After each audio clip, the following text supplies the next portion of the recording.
welcome to This Is How We Care, a podcast that imagines what kind of world our children want to inherit and how we, the village raising them, can embody that world. I'm your host, Emily Newmark.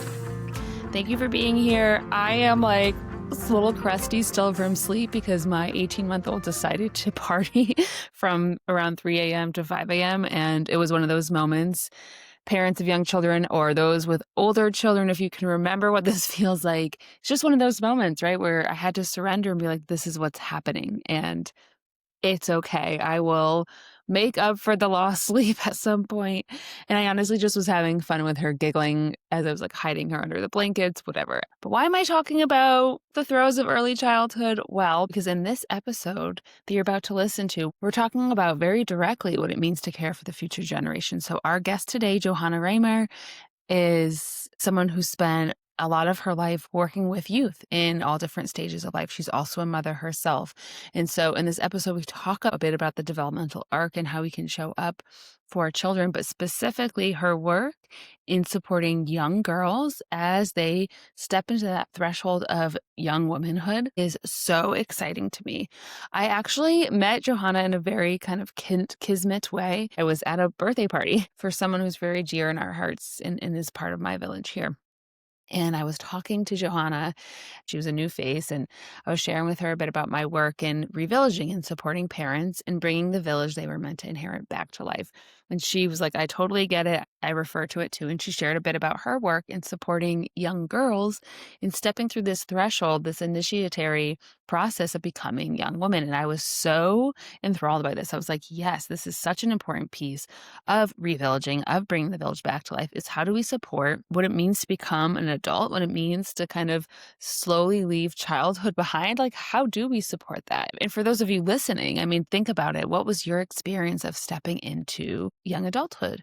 What was it like for you, if you're a woman, to experience your first bleed?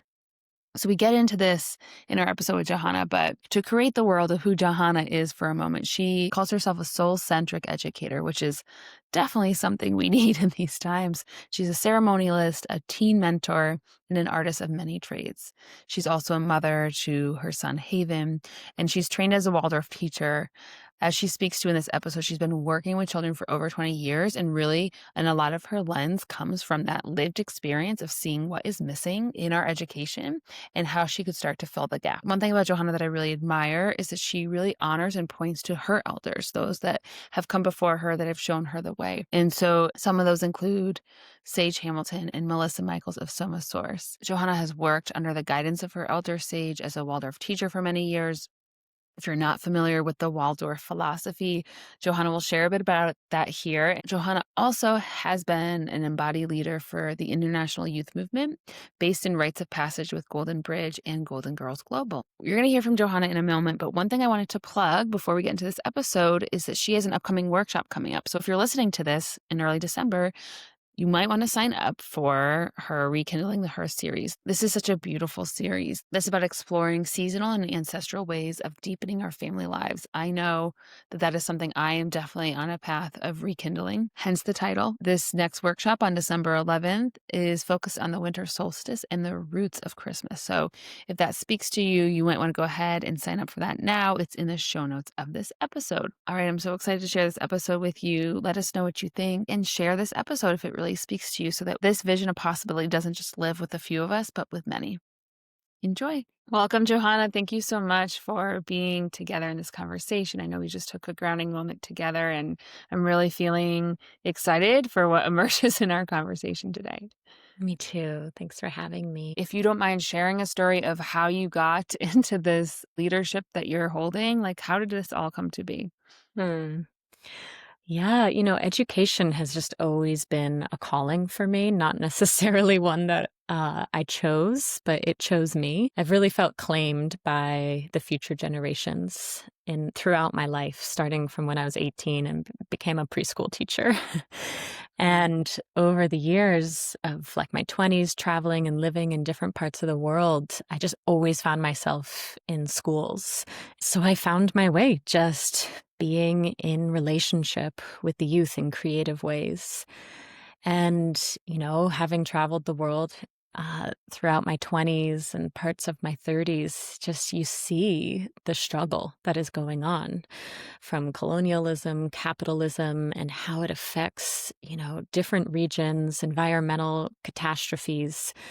And like, I just wanted to do something in my young idealistic self. I was like, I want to save the world. I want to, create peace. And it just felt like education is the way.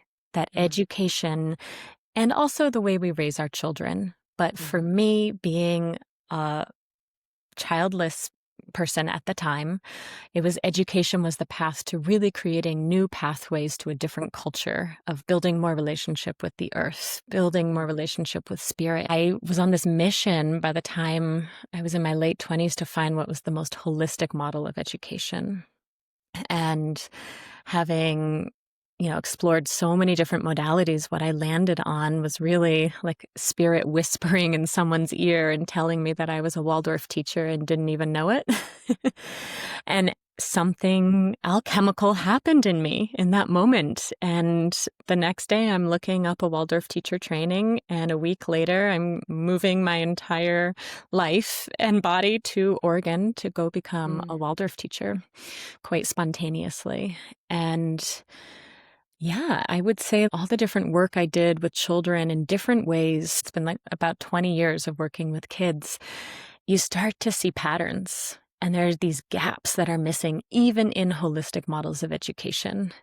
And it was these gaps informed by my own rites of passage journey and mentorship and eldership that was guiding me onto a ceremonial path using ritual and rites of passage as a means to both unwind trauma and really tap into destiny. And I just thought that there are these really big gaps around community and around sexuality and around the village styled mentorship that just existed, that we're all wired for. It's been way longer that we've had village than we haven't had that village companionship, guidance, mentorship, support. I found my way to meeting these voids that are so prevalent in our society today through what I felt called to serve, which are the girls, our future women of the world. We need to create safe spaces where children can be consciously and lovingly held from this transition that we all go through biologically, which is the transition from childhood into maidenhood, adolescence. It's a biological rite of passage that every female body goes through. And, no matter how you identify, we all go through a biological passage by way of puberty. And there's a real awakening to the bigger world during that time. And what's going on in our world is crazy. It's so overwhelming. They need a lot of support. They need way more support than one person, me holding these spaces. And so, in short, that is how I came to offering my girls' groups, which are rites of passage, informed, ongoing mentorship circles for young girls. My gosh. One of the most emotional thing, I think, as you were sharing, I just want to connect it to my personal life, is I have 2 daughters, 3 and 1 years old, right? So beginning of their life path. But I often get the thought, even when I'm looking at them or when I'm reflecting on the day, oh, these are girls that will become women. And it really shakes me in the sense of my experience of myself as a girl versus my experience of myself in the world as a woman is very, very different. All of the things inside of that, good, bad, and indifferent. So I guess, one, just to acknowledge how important the work you're doing is, and to underline what you said, that it's not actually just the role of one person. So we'll get into that.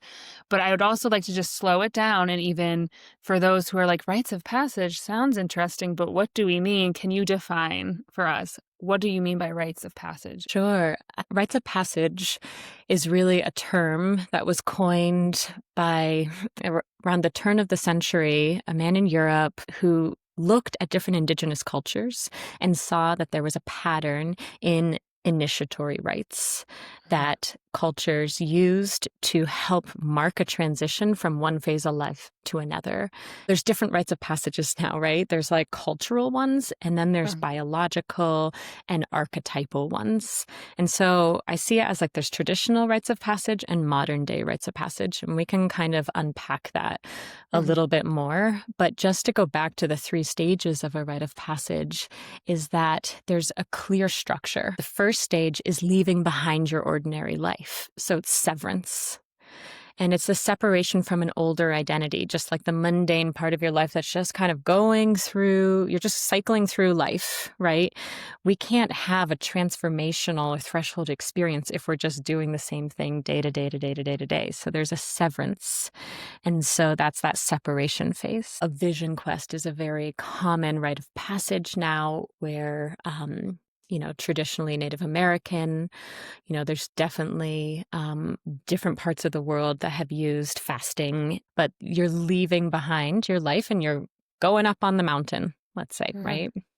And then during that time is the second stage, and that's the threshold stage or the liminality stage. And that's really the imaginal cell phase of a rite of passage. It's a time of challenge, transformation, and initiation, ideally, right? There's like a shedding of the old ways and really like an emergence of the new you. And then the last stage is the return or the integration phase. And it's when the initiate comes back.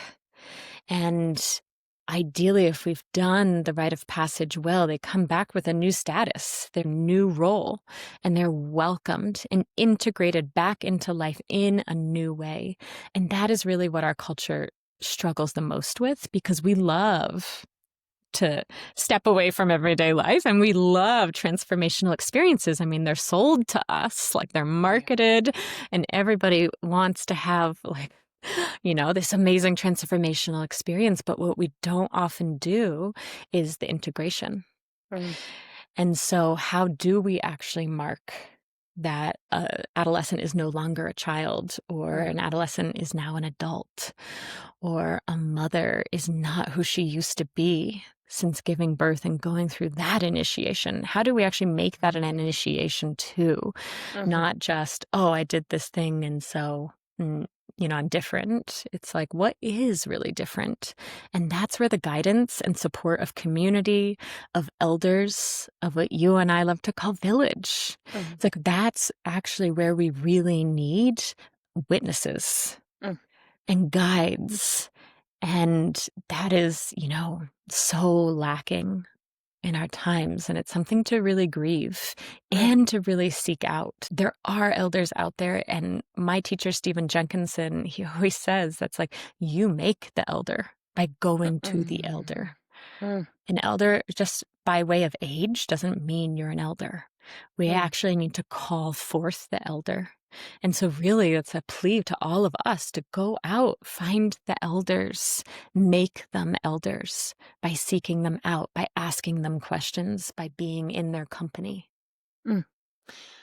You're just touching on, for me, when I look at my own, like the village that I'm weaving, right? And where I look at the gaps or the things I desire, it's like the presence of elders it's just not enough for what I want. So thank you for touching on like how it might look to weave that in. And actually, this is a perfect segue. Like, I want to focus on your vision. You could just kind of speak to like broadly the type of world you would love our children to inherit.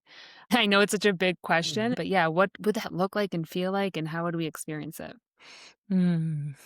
What a beautiful question, and such a mighty one too, I guess ultimately what I want for my child and what I want for all children is to be in good relationship with life, to honor the life that is all around them, the spirit that moves through all things. Because I believe when we are tapped into that, when we are truly connected, everything else really sorts itself out.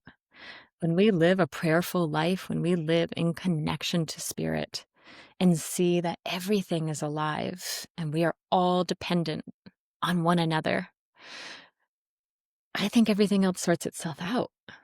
I think like anyone listening to this would probably nod their head in agreement and be like, yes, I would love that too. And then it's like, well, then what does that look like in our practical day to day, especially given the pull towards the contrast or like the transactional, the like, how do you bring that to life? Mm.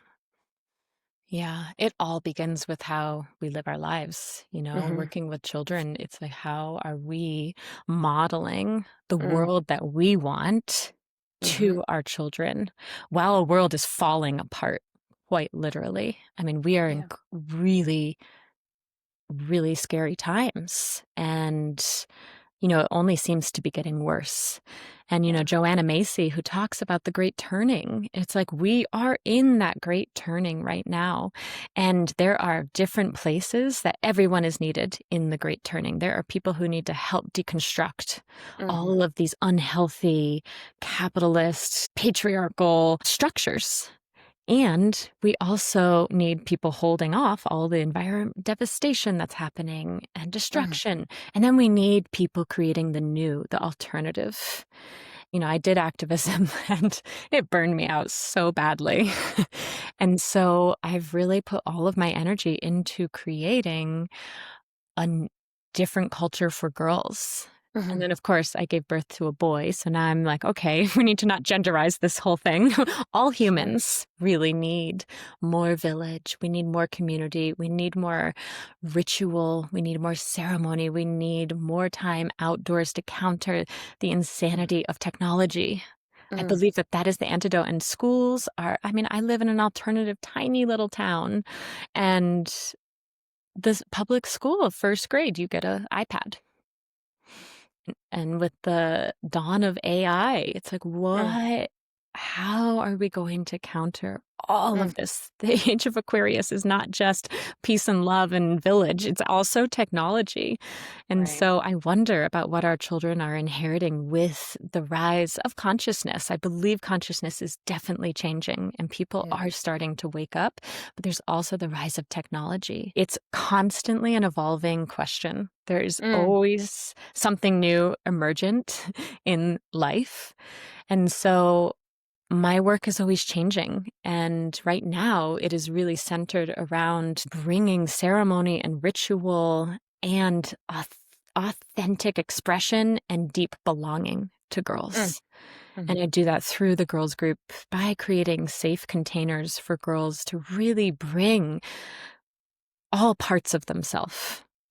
And we use creative expression. We use these like age old technologies of story, of song, Mm. art, play, nature connection, and primitive skills to Mm. really like build relationship to life.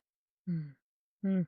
Yeah, so you're basically saying it's through our own being, it's what we're practicing, and then there's like almost these different containers to practice it, and it's everywhere in our life that we have the opportunity to play with this like deep relationality. So now zooming in on the work that you're doing with girls and young women, what would be your vision for that as well, for not just what you're leading, but more broadly as a cultural shift? Like what would you like to see?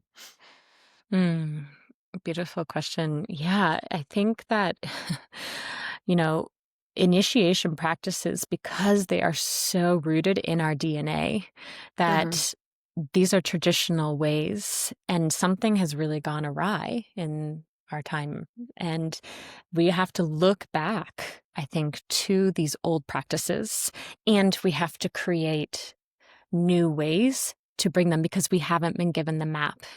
I'm assuming you're also of European descent, and there aren't a lot of maps due to our people being colonized, right? Mm-hmm. By the Roman Empire. There is like history repeats itself, and we have lost, there are breadcrumbs, but we have to pick up those breadcrumbs and we Mm-hmm. have to craft something new.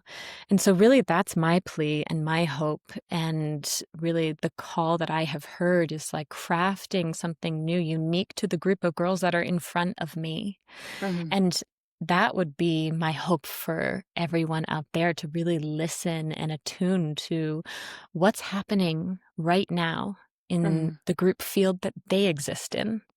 And how can we support a healthy passage through for those who are at transitional moments in their life. Like, one thing I know is, like, you're reframing what menstruation looks like. I think you even talked about like not liking the name period, but like even rebranding, so to speak, like how we relate to that. So can you speak about how your work is holding that part of the transition and what that cultural shift looks like? Yeah, well, I mean, as a grown woman, there's Mhm, so many things that I had to unlearn and then mhm, also just had to learn because they weren't provided to me.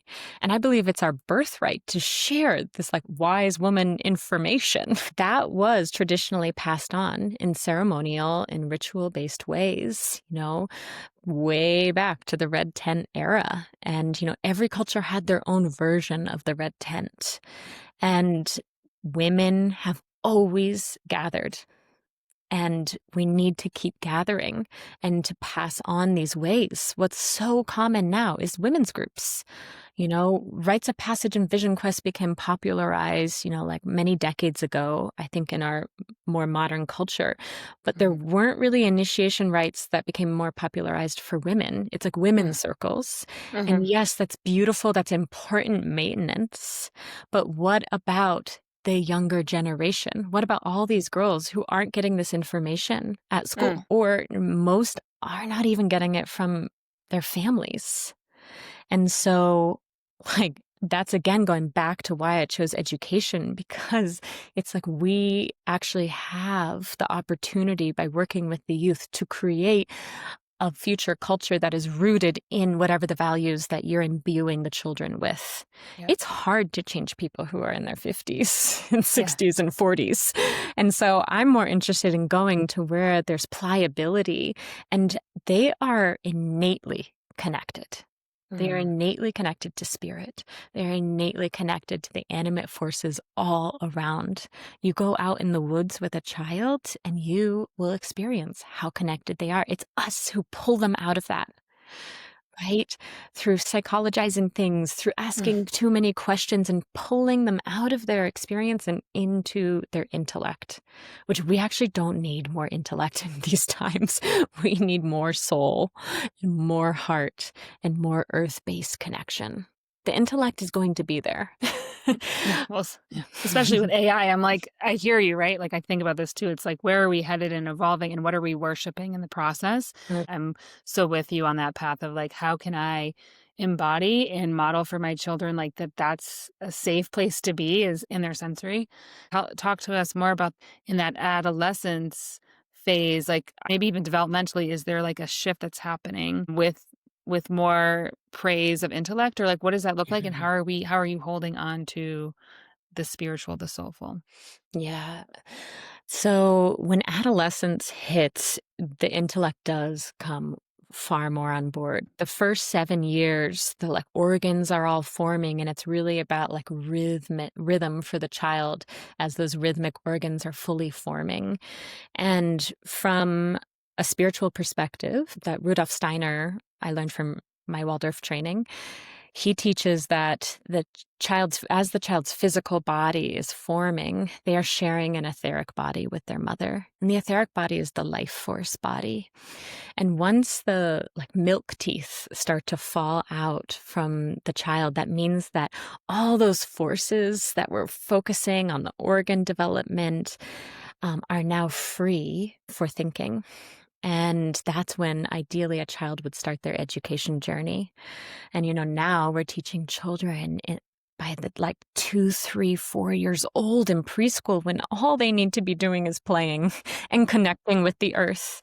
Because you know what? If they have experiences of just being in love with the plants, with the rocks or the river or whatever it is, then one day when their intellect understands what's actually happening, they will fight for it. Not because they learned that something was wrong and bad at 4 years old. We actually need to preserve their awe and wonder. And I'm really fortunate to work with girls whose parents have valued the preservation of children's awe and wonder, because there is a big difference. And what happens when kids have been over intellectualized before their intellect is really ready, and they cultivate fear of the world. It's like things are wrong, things are scary, and anxiety by the time of puberty just skyrockets.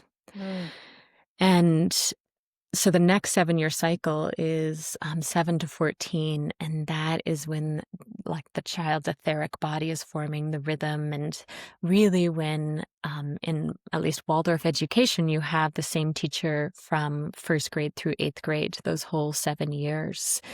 And then middle school and puberty come in, and they're coming in earlier and earlier. And so there's like an evolution that is happening. We're talking about like things are constantly emerging. Things always need to adapt. But really it's like around 14 that the astral body comes in, and the astral body is the soul life. It's like strong feelings, likes and dislikes, sympathies and antipathies. And they have like really black and white thinking can come in. And it's why we need to be just loving support for them. And one of my teachers says, we need an iron fist to work with adolescents and a velvet glove, because they really still need so much holding. And the way we're raising adolescents now is that they're so hard to deal with. That black and white, that extremist thinking, the, strong feelings. So much drama comes with this stage too. And it's because they're seeking actually something bigger. They want to know that they're here for a purpose. They want to feel into liminal experiences. That's what the astral body is really looking for. And so it's a time of initiation, and they will self-initiate if we are not offering them safe, contained spaces for them to experience these things. I don't know if you heard of the book Hold On to Your Kids, about peer orientation. Gordon Neufeld and Gabor Mate co-wrote it. But basically what they speak of is like in the absence of the attachment village, we start to see peers attaching to one another and guiding one another through these moments, right? So I'm imagining now in adolescence, like a bunch of kind of lost adolescents trying to find their way, unless there's a container to hold them and say like, here's how you can make sense of this moment. So could you almost like bring us into the room with you all? Like, what are some of the stories or the challenges that arise, and how are you meeting that moment with them? Yeah, I love to start working with the girls right before puberty hits. It's kind of this golden time where we build safety and trust through play and through experiencing the Journey Through the Elements curriculum that I've created. And it's really about connecting with earth, connecting with water, fire, and air in a really intimate way that helps us understand ourselves and helps us understand the world and the animate forces at play. Because you know what? There is not one child I've ever met that does not think the earth is alive. There is not one child that thinks that the river does not sing or is also alive. They know, but we aren't living in ways that are honoring the spirit, the goddess, the life force of each element. And so the curriculum really is about supporting them remembering and like building capacity for ceremony, for ritual, and really for counsel. And, speaking from the heart and listening from the heart. And I remember when I first started working with the girls, I thought, oh gosh, I wonder if I'm creating more self-indulgent people, talking about themselves and, being self-absorbed. And I brought it to the parent body because I also work with the parents. It's about building a culture that is raising our children in a different way that's supportive of one another. And we've done counsel with the parents and the children. We've done passages that are marking the changes that the girls are doing with their families and ideally with the greater community as well. But I just remember a mom saying, no, you are not creating more selfish. They're one part self-centered maybe by their sharing, and then 10 parts listening.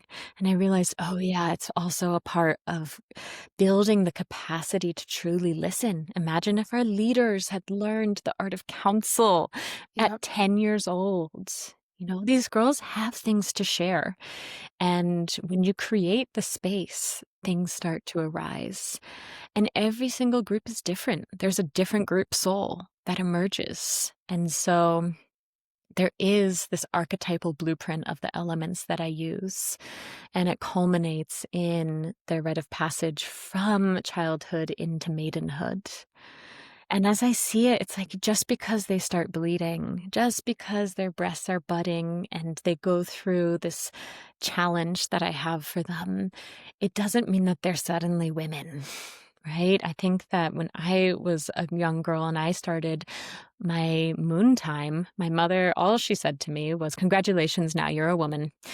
And I was so confused by that. I didn't have any context or way to make sense of that. I didn't have anyone to tell me what was really going on and help me navigate the confusion. Mm. And so it's like all these missing pieces that I had in my own life that I've seen throughout the world that, I'm trying to fill in and offer to these children. And we need it all across the board. It's not just girls. We need it for queer and trans. We need it for boys. We need to start focusing more on the youth because there's so much time and energy and resources that are going into healing different developmental stages that didn't get met well for all of us. And that will probably still happen. It's part of the human life is like going through trauma and finding our sacred wounds. But I believe that we can be doing it and setting them up very differently so that their time and energy and resources can be going towards life-giving, regenerative, sustainable ways that we can live in more harmony and connection with each other and with the earth. So that was so profound, the elemental introduction and the way you're weaving that in. It's about the relationship once again and the context from which we're relating to these pieces of animate life.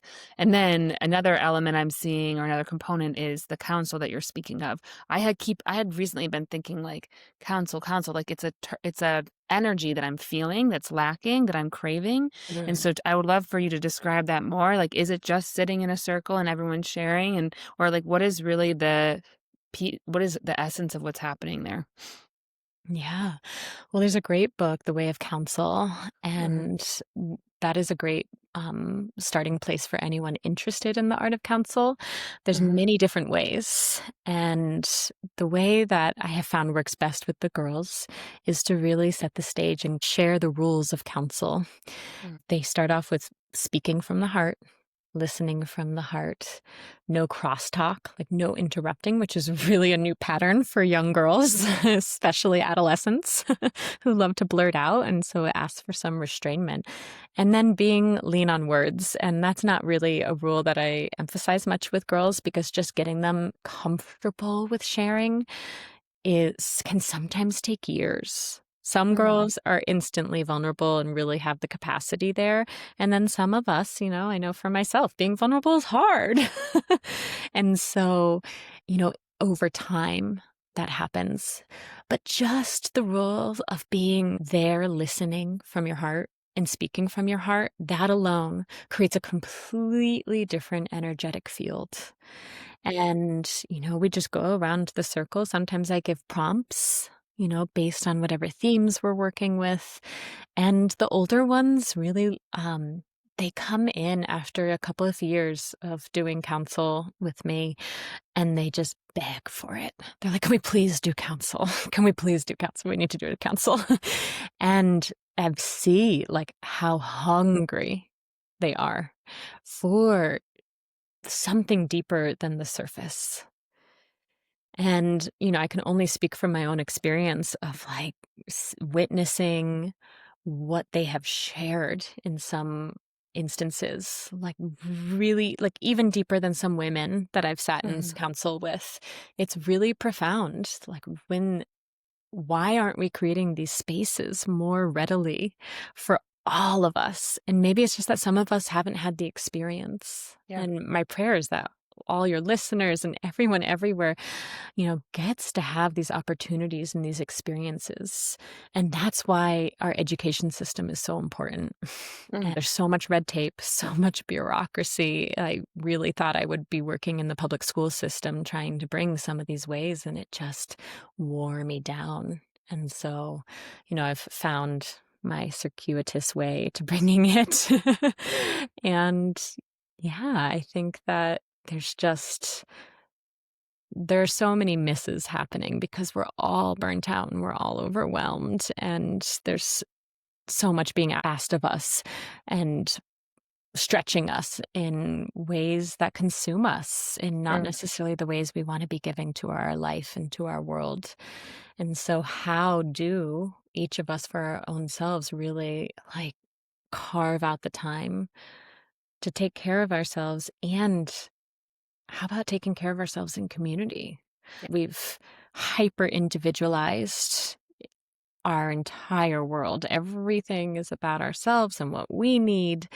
And I see that in modern day rites of passage, even, where it's become very individualized rather than about the greater community.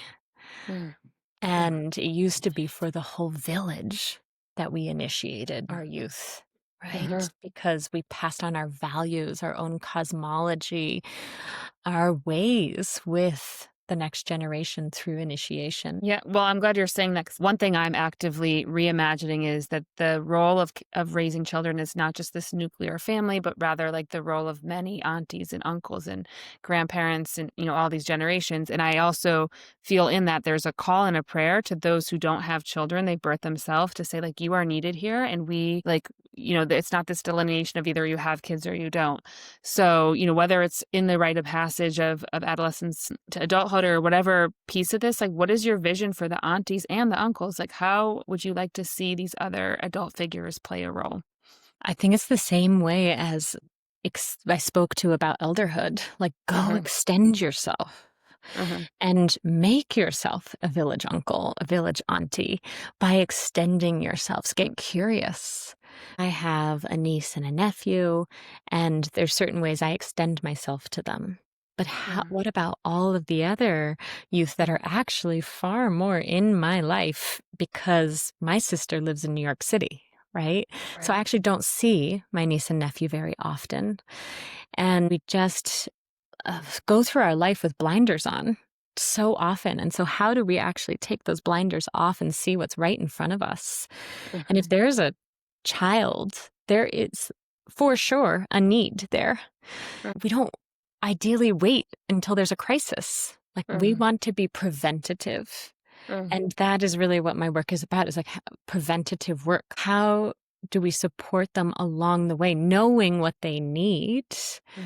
And how can we, offer that in whatever way you have capacity for? It can feel like a burden at times to extend ourselves more.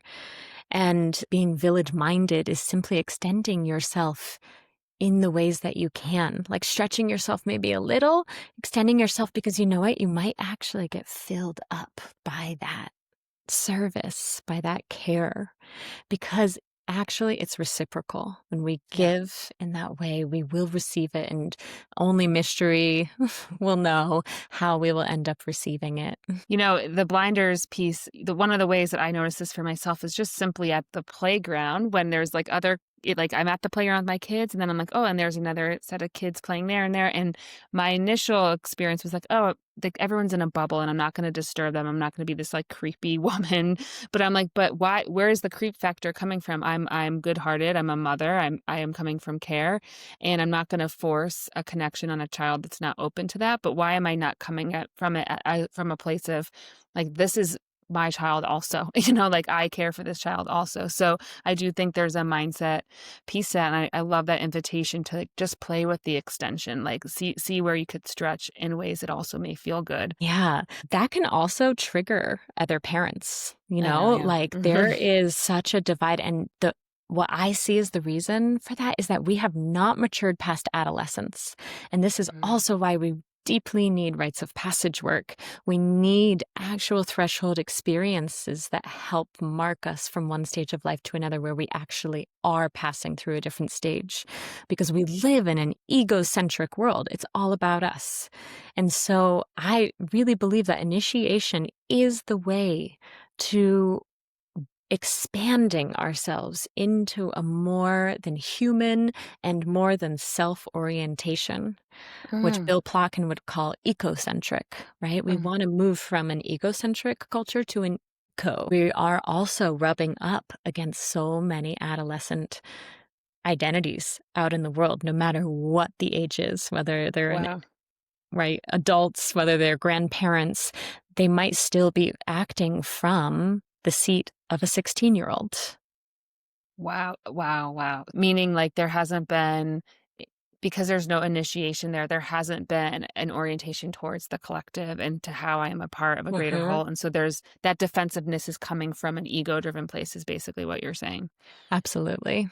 That Okay. we have a hard time orienting towards anything other than ourself, because adolescence is naturally a self-centered time. You are literally creating your first ego.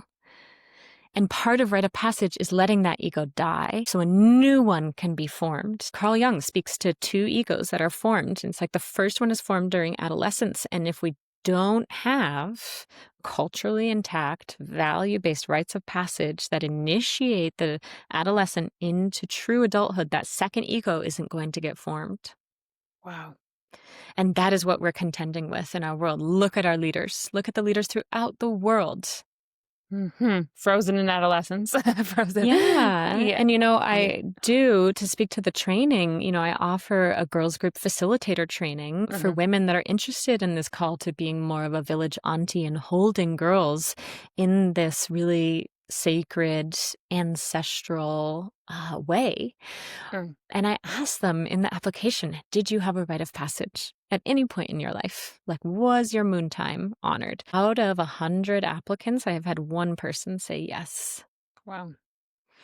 And that really speaks to the poverty of our times and what we are working with and how needed. If this is part of our ancestral blueprint, part of the ways our ancestors actually passed on culture and values and purpose, we're really missing the boat. And it is really time for us to wake up and start to really normalize them. That is the other thing that I'm coming up against with, is that because the girls are not watching other girls, or their mothers never went through a rite of passage, it's a little weird. And it's also a Right. little bit of a hard sell. Like, hey, do you want to go have a really big challenge? And maybe you won't get through it on the other side, because ideally they won't. A new Right. part of themselves will come forward. So it's tricky. It's really tricky. And what I'm seeing in terms of ceremony is that girls are being celebrated now for getting their moon cycle, but there isn't actually a ceremony and a marking of, okay, you're different now.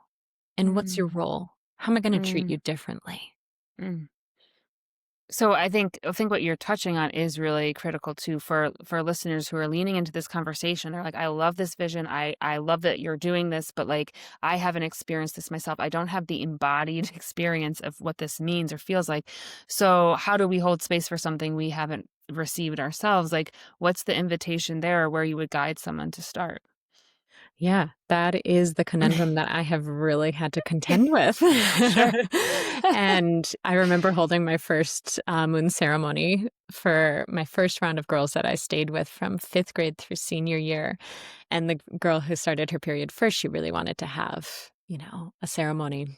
And I did it as best as I could. And afterwards, I swear I would never do another one, because I felt like such an imposter. I felt like I didn't have this. I have no idea why I think I'm the one to hold this. And I didn't do one for years. I think for 2 or 3 years. And then I got asked again, and I thought, well, I can either do my best to listen and trust in spirit and really craft something beautiful without stealing from another culture, or this girl can get nothing. Right. And so we do our best. And there are people out there that are offering these experiences of like, get the rite of passage that you never got.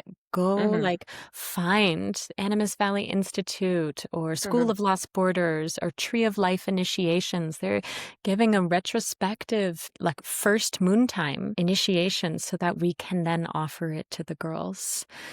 And yeah, then there's, my training offers an initiatory path for you to like heal a lot of those adolescent wounds that didn't get met and created wounds. Is I don't know anyone who went through adolescence without some wounding, right? It's just Right. it's a tricky, tricky time. Yeah, I really resonate with that experience of like the imposter because there haven't been many models, and also because, because of colonization and the severance as a European descendant, like from my own culture inheritance, I'm just like, how do I do this without appropriating a different culture? And maybe you have thoughts on that because I know that's something that is part of your path as well. Like, how do you do that? Is it just simply listening, or how do you hold yourself accountable? Well, it's listening and doing work, like Hmm. looking back, actually figuring out who your people were, what they were going through, what did they make as offerings, who were their ancestors in the more than human world. That is part of the first module in my training of like ancestral maps. Like there actually is enough, even though we don't have the initiatory maps, or I have not found them. Mm. I think that we can look back enough and understand what happened, why we don't have the maps, and to really look at like, okay, what are some of the like textiles that my ancestors used? What are some of the ways my ancestors used their hands? What Mhm. are the songs of my people? What are the stories? And we are lucky that actually, as European descendant people, there are a lot of fairy tales. There are Mm. a lot of stories, and there are blueprints to both initiation and being a good human being, Mm. going on a journey and finding your destiny. Like that is actually still there. And Mm. so we can use the stories, the songs, the crafts as breadcrumbs and weave those into our work, into our life ways, and into the ways that we're raising our children. Yeah, thank you for that. I found that the breadcrumbs is like such a piece for me as I try to reconnect with my ancestry. I just was doing like a bead weaving workshop and learned that my grandmother's Czech and that like the beads in Czech Mm. are like very interwoven. I'm like, follow this path. Like, let's see what Yeah. happens. And the Yeah. symbols all meant different things, and the colors meant different Yeah. things, and such a rich journey. Yeah. Yeah, Yeah. but it Craft. begins with the prayer, right? Because, like, I set that prayer, I think now 2 or 3 years ago, and, like, it takes time, and I think that's something too in this paradigm that you're speaking of that we're weaving here, like, there is a factor of everything is not gonna necessarily happen overnight. I don't know if you wanna speak to the urgency culture versus, like, how long is this journey that we're on, right? Oh, man. I feel the urgency, I Yeah, don't right. it's hard. It is Yeah, really hard, and really to go fast, we've gotta go slow. It's yeah, like the slowing down is the way that we actually tap into connection, and I yeah, am working so hard on just slowing down and not being a perfectionist because my yeah. ancestors were Puritans, and, there was a perfectionism and an urgency, I think, from, like, Wow. fleeing their lands, and that, Mm, lives in my bones, lives in my soul. I can feel the urgency mm, so deeply, and so yeah, it's like prayer for sure, but that's also not enough. We also mhm. have to be stepping into the world in a prayerful way. So may your Right. prayer be in action Yeah. with grace and in connection to your feet on the earth, right? Yeah, there was a guest from the first season I did talked about prayerful action. I just love the weaving of those 2 kind of energies. So, okay, so on that note, I love to always leave our conversations with a prayerful action that someone listening could take. And like maybe you, dear listener, have heard many things that you want to dig into or Google or follow up on or practice. But, for you to just share with us, Johannah, like what is the invitation, I would say? Like if someone was to just try one thing, what would be that invitation? Hmm.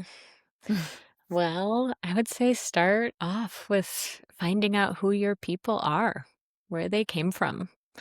And by figuring out where they came from, those regions, you can look into the animals that lived there or the plants that lived there.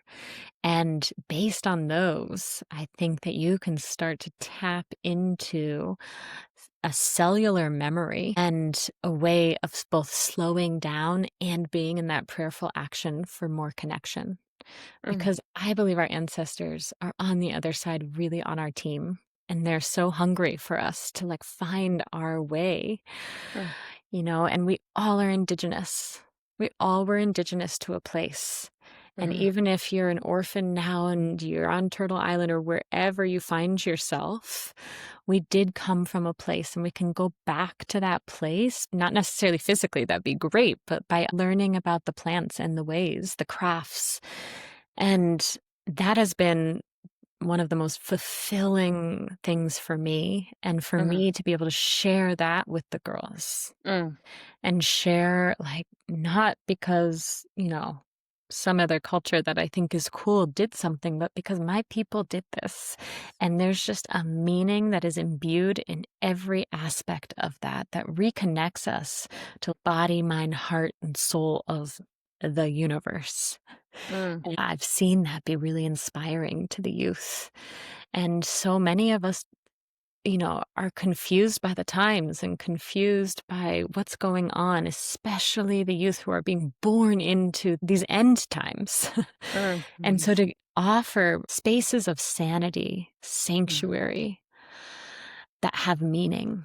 something way more meaningful than just our one individual life, is a great starting place. And I believe ancestral reconnection is a great place to do that. And then offer that to your community. Like, come learn how to make cordage at my home, or let's all make a tincture together or drink herbal tea that our ancestors drank. Mhm. It can be so simple. Mm. Yeah, I'm really getting that from that too, like adolescent, not knowing who I am and wanting to grasp onto some sort of identity outside of myself. Like really in that invitation and what you're modeling is like look within and look back to see like who you are, what legacy you're carrying. I feel like that would like infuse such a deeper sense of self confidence than anything else for us as adults as well. So yeah, thank you. Yeah. Yeah. And for the youth, just to know that they're needed and they belong is so important in these times because they don't necessarily know that. We shouldn't Right. just assume that they know Mm. that they're here for a greater purpose. We have to help one another remember these things. Mm.